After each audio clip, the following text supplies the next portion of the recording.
Patient number 13 A-3, session 6. After 4 weeks of unsuccessful attempts to contact the patient, I was finally able to reach her, and she has agreed to come to see me once a month. She said she has been doing better with the voices. She has been applying the meditation and mindfulness exercises that I taught her to positive effect. While this does give me some concern that she will be able to hear my own thoughts more easily, I think being more honest with her will ultimately help us both. Besides, if I eventually were to ask for her help with Agent Green, I would need to tell her everything. Hello, Chloe. Please, come in. It's wonderful to see you, Chloe. How are you doing today? I'm doing fine, thank you. I'm very happy you've come back to see me. I know you've been doing well over these past few weeks, but I still think we can do a lot of good work together. Yeah, sure. That was quite a coincidence, us running into each other like that. Yes, I suppose it was. You weren't following me, right? No, of course not. You're lying. Chloe. No, don't. If we're going to do this, you need to start telling me the truth. I could hear what you were thinking. You were thinking about Frank. Why? What does he have to do with any of this? Okay, Chloe, I'm sorry. You're right. I do need to be more honest with you. But I promise you, I really am just trying to protect my other patients. What do you mean? Frank isn't a patient of yours. No, it's... Chloe, I wasn't lying when I said I wasn't following you. I would never violate your boundaries like that. But one of my other patients, he crossed paths with Frank as well. And he had a similar reaction to when you first encountered Frank. So I asked my patient where he had seen this man. It seemed too strange of a coincidence that the abilities of 2 of my patients had responded in such a way to the same individual. I thought maybe Frank was special too, and I thought I should try to find him to see if I could help. Oh. And that's all? You just wanted to help Frank? Well, in the interest of full disclosure, I was rather hoping that I might run into you as well. I thought that maybe you would still be walking around that neighborhood. And you just got lucky that I was there on your first try. Yes. Did you just hear me think that? Yes. That's good, Chloe. That's very good. Are you able to hear most thoughts like that these days? As complete sentences?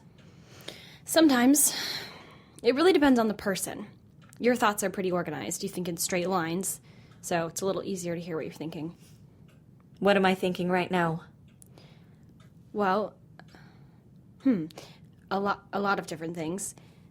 But they're running parallel to each other, if that makes sense. It's not a jumble like it is with some other people. You're thinking how interesting it is that I'm hearing thoughts in this way, and, oh, yes. Yeah, he's one of those people. I'm sorry? Oh, sorry, you were wondering if Frank was one of those people that has jumbled thoughts. And yes, he is. Oh, but you don't think he's special. You think he's just sick. And you don't think I can help him. You don't think that I'm strong enough to help him. Chloe, please slow down. This is... Well, you are much farther along in controlling your ability than I was expecting. You're going to have to give me a little bit of time to let me catch up. Right. Sorry, it's just you think a lot, and so quickly, and so much of it doesn't make any sense to me. I'm just trying to pick out what I'm able to. What doesn't make sense to you? Is it the way you're hearing the thoughts or the speed at which they're happening?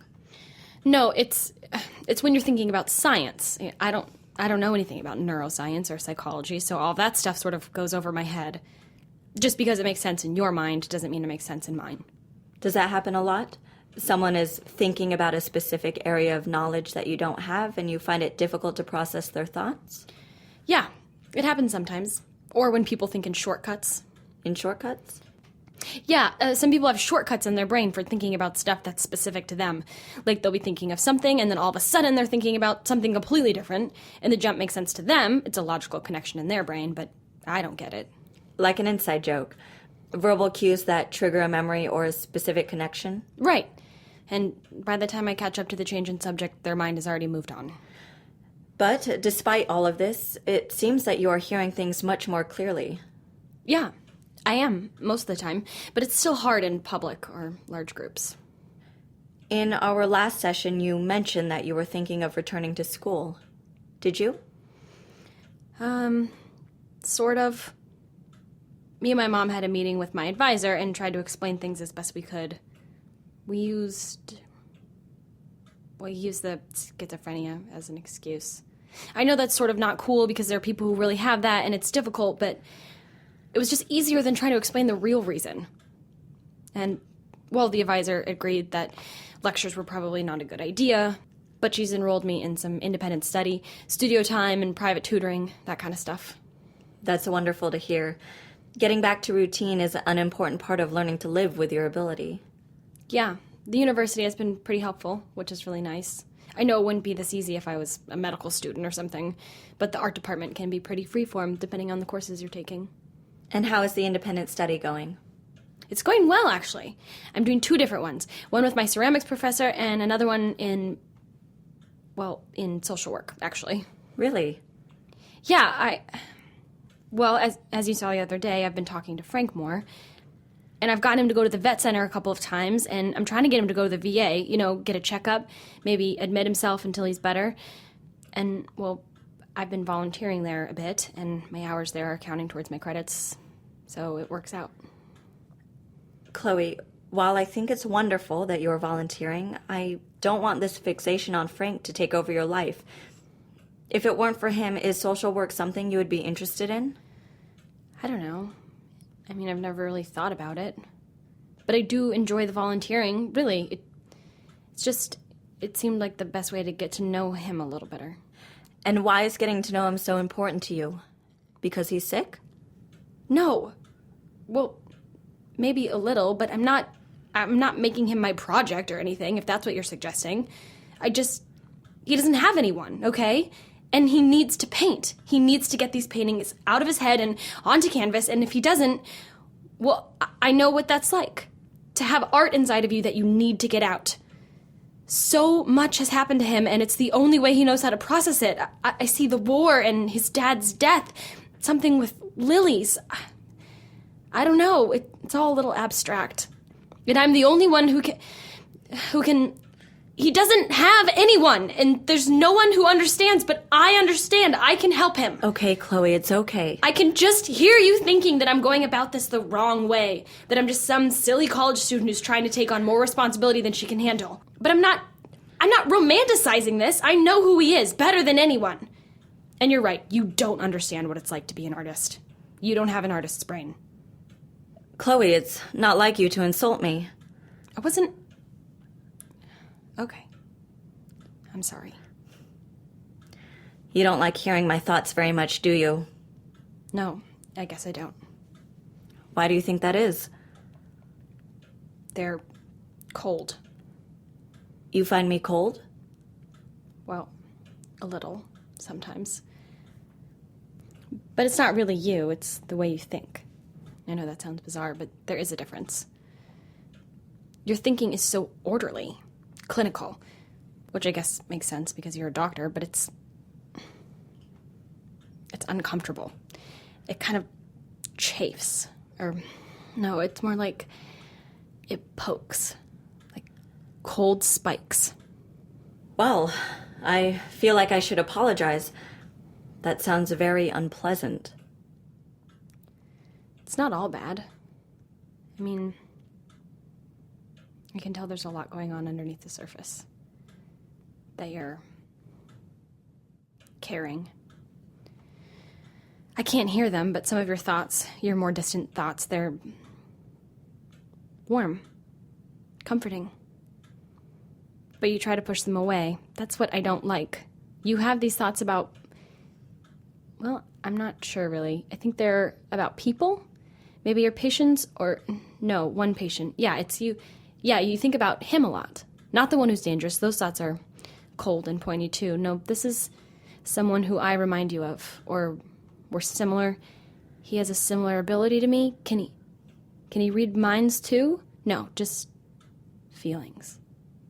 Oh, he's the one who told you about Frank. That makes sense. He felt Frank's emotions. God, I know what that's like. That's not always a fun ride. Chloe. So this patient, he's like me, and you care about him. He reminds you of someone, but it's not me. No, it's someone else.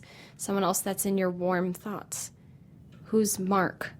Chloe, please, I I would like to maintain some semblance of doctor-patient confidentiality. You really mean that? Of course I do.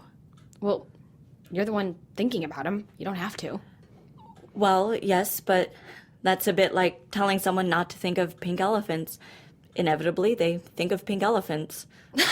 You're right. I can see them, in your head and mine. But I'm not going to apologize for what I can do. I can't help what I hear, but I'm not going to use it for anything bad. I know this is a powerful ability, but I would never use someone's thoughts against them. Yeah, me too. You two what? What were you just thinking?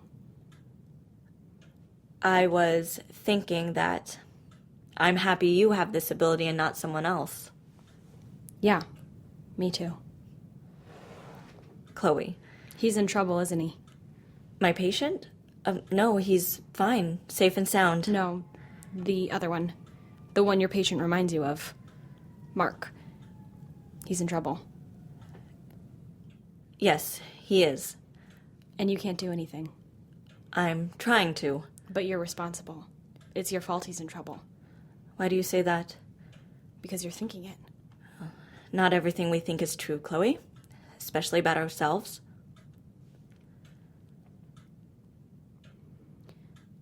I'm sorry What are you apologizing for? for making you think about him. I get why you push the thoughts away.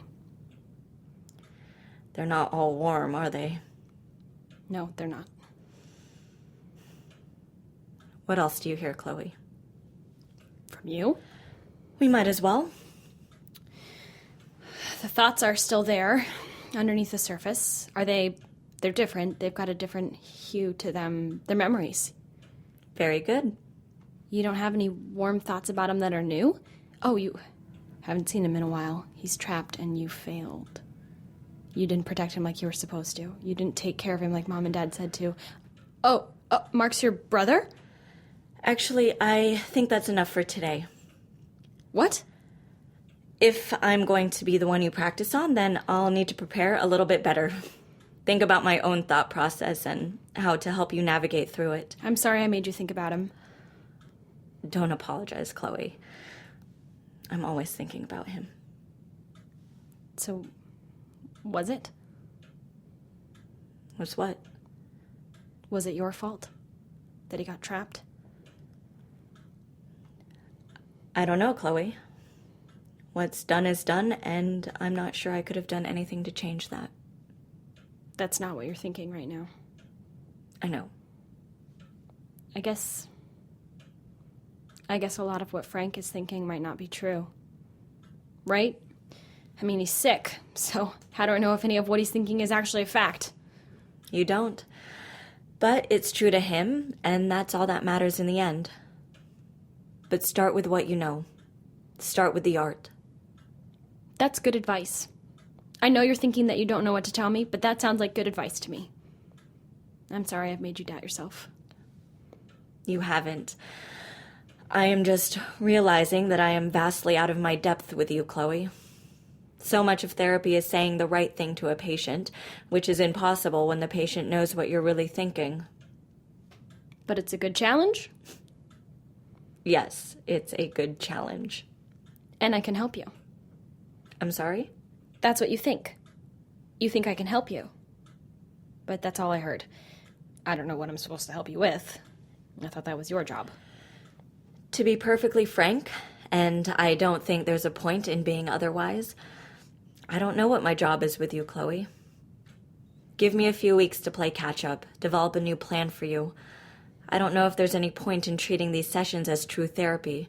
We may as well use them to help you hone your ability. But anytime you need to talk, you call me, day or night. I'll be here. Because I can't read your thoughts through the phone, right? Right. So let's talk later this week about school and Frank and how you're handling things. We can't really discuss those subjects when you're distracted by my thoughts. No, I guess you're right. Okay, Dr. Bright, that sounds good. Wonderful. I'll talk to you later. Okay. And Dr. Bright, I'm sorry for making you sad. But it's good to know I can trust you. I'm glad, Chloe. Bye. End of session 6. Well, in some ways, that went better than I expected. If I let her listen to my thoughts, perhaps I will be able to ease her into some of the information I'm trying to share. I don't want to overwhelm her, but I still think she could make an important ally. At the very least, I seem to have gained some pity points, which I don't love, but the girl has a bleeding heart, and I will take what I can get.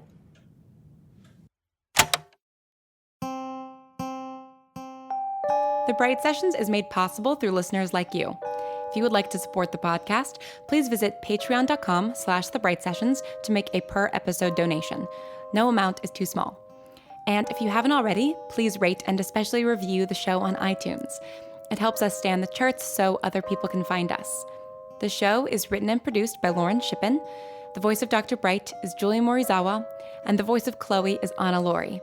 Anna is also responsible for all the gorgeous graphic design you see on our website. Oh yeah, we have a new website. Definitely go check that out. It's pretty nifty. If you'd like to get in touch with us, email us at thebrightsessions@gmail.com or find us on Twitter @brightpodcast.